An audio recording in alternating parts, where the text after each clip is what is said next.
So there you are. Fresh out of college, you survived 4 years, fueled by instant ramen, caffeine, and the sheer terror of failing exams. And guess what? You landed a job. A real, actual job. With a desk that might not even wobble much. In that big, shiny city you always drooled over on Instagram. You even snagged a studio apartment. Okay, it's more like a very well-organized shoebox, but it's your shoebox. Student loan payments are about to hit you like a freight train. But hey, you've got an income. You are officially peak adulting. Just as you're figuring out which sad desk plant to buy, the Great Depression decides. You know what? Let's do a sequel. We begin tonight with a nation in crisis.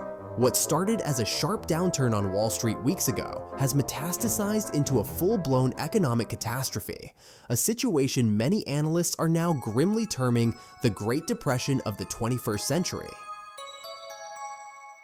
Ray Dalio, the founder of Bridgewater Associates, a hedge fund known for its foresight during the 2008 financial crisis, has raised concerns about the state of the U.S. economy under President Donald Trump's trade policies.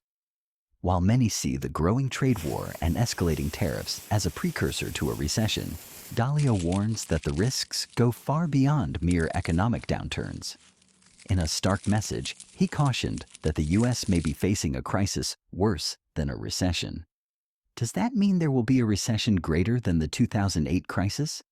Will America fall even more than it did during the Great Depression? Did the tariff war happen in 1930? Hit the world economy and affect America even worse? Before answering those questions, let's first see what really happened at the time of the Great Depression. October 1929. The stock market decided to play a game of how low can you go? Spoiler alert, it went really low.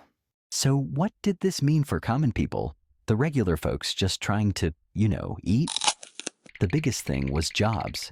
Millions of people lost their jobs. Imagine dad or mom coming home one day saying, "I don't have a job anymore," and there weren't many other jobs to find. No job meant no money. No money meant, well, big problems. Unemployment went through the roof. We're talking 1 in 4 people out of work. People who lost money in stocks, and even those who didn't, got super scared. They thought, "Oh no, what if the banks run out of money too?" So everyone rushed to the banks to pull their savings out. You know that money you diligently put in the bank thinking it was safe? Oh, you sweet summer child.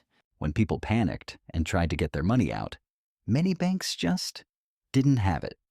They'd made some, let's say, Adventurous investments. banks don't just keep all your money locked in a vault.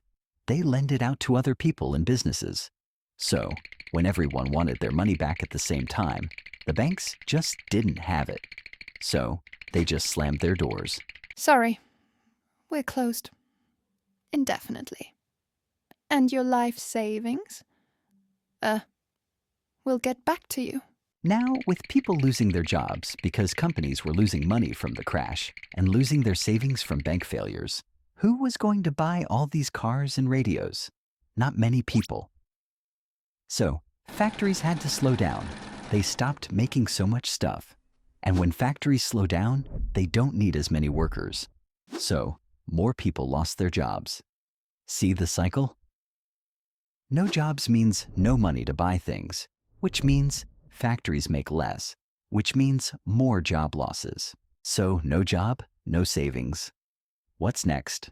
People got hungry, really hungry. Sometimes, there just wasn't enough food to go around. Families had to stretch every single bite. Communities and charities set up soup kitchens or bread lines where people would wait in long, long lines just for a bowl of soup or a piece of bread. And if you can't pay rent or your house payments, you could lose your home. Many families did. Some ended up living in shacks made of cardboard, wood scraps, and tin, whatever they could find. These little shantytowns were sometimes called Hoovervilles. These were delightful shantytowns, sarcastically named after President Hoover, who, at the time, was telling everyone prosperity was just around the corner. Out in the countryside, farmers faced another disaster. Prices for their crops plummeted. Plus, Mother Nature decided to join the party with the Dust Bowl, a huge drought. The land dried up, and massive dust storms, called the Dust Bowl, blew away all the good soil. Crops wouldn't grow. Many farm families had to pack up everything they owned into old cars and move, hoping to find work somewhere else. Basically, the sky turned into a giant, angry dirt monster. So, farms failed, and many families packed up their jalopies and hit the road, looking for work that mostly wasn't there. Governments, in their infinite wisdom, thought, Hey, our economy is tanking. Let's protect our industries by taxing the heck out of stuff from other countries. So they came up with something called the Smoot-Hawley Tariff. Here's where it gets tricky. Imagine you're playing a game with your friends. If you suddenly change the rules to only benefit you, what do your friends do? They get mad, right? And they might say, Fine! Then we're changing the rules on you too! countries around the world tried to protect their own businesses by putting big taxes on stuff imported from other countries. These are called tariffs. The idea was buy local, but it backfired. Oh, so your stuff is going to be cheap for your people, and our stuff is going to be expensive? Well, guess what? We're going to put huge taxes on American stuff now. It just made it harder for countries to sell their goods to each other. So international trade kind of stopped. Instead of helping, many historians think the Smoot-Hawley Tariff made the Great Depression even worse. It was like everyone slammed their doors shut and refused to trade. All these things fed into each other, making the economy spiral downwards into a long, hard time for millions of people around the world. So, let's come back to the actual question. Will there be another Great Depression?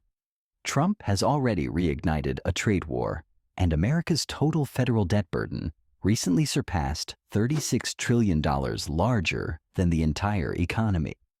In the 1920s, a lot of people weren't just buying stocks with money they had. They were buying on margin. Imagine you want a $100 stock, but you only have $10. No problem. Your friendly stockbroker would lend you the other $90. Cool, right? You get a $100 stock for just $10 of your own cash. The idea was the stock will go up. I'll sell it for, say, $150, pay back the $90 loan, and still make a huge profit from my original $10.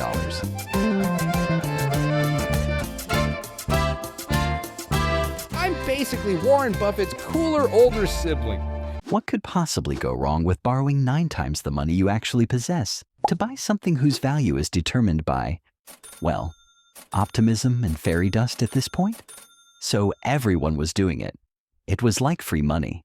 Because so many people were buying stocks, many with borrowed money, the prices just kept getting pushed higher and higher.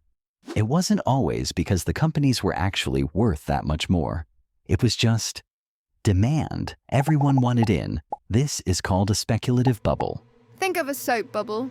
It gets bigger and bigger, looks pretty, but it's full of air and super fragile. Then, in late 1929, things started to look a bit shaky. Some big investors, maybe smelling trouble, quietly started to sell their stocks. The economy showed a few tiny signs of slowing down. Maybe factories made a few too many cars that weren't selling. It wasn't one single giant thing at first, just a feeling. The super-duper confidence started to flicker. When people saw prices dip a little, especially those who bought on margin, they got nervous. Remember that $90 loan for the $100 stock?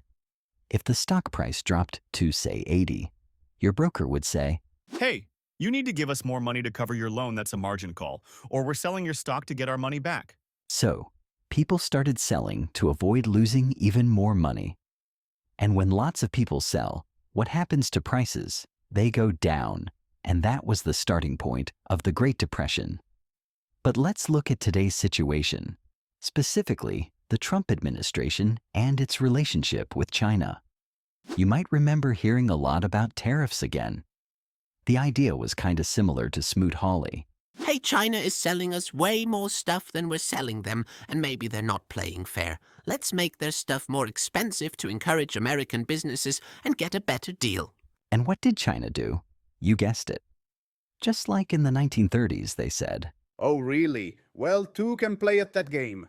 Another major issue for America is its massive $36 trillion debt. This is the money the U.S. government has borrowed over many years. It's bigger than the value of everything America makes and does in a whole year. Imagine your personal credit card bill was bigger than your entire yearly salary. Like a credit card, the government has to pay interest on this debt. The more debt, the more interest, which means less money for other things like schools or roads. If the debt gets too big, it might mean future grown-ups, that could be you, might have to pay higher taxes. So, with these things happening, are we doomed to repeat the 1930s? Will there be another Great Depression? Throwing massive new tariffs into an economy already juggling a huge debt load is like deciding to learn how to juggle flaming torches while riding a unicycle on a tightrope during an earthquake. It could be fine, or it could be a spectacular mess. But there is good news for you.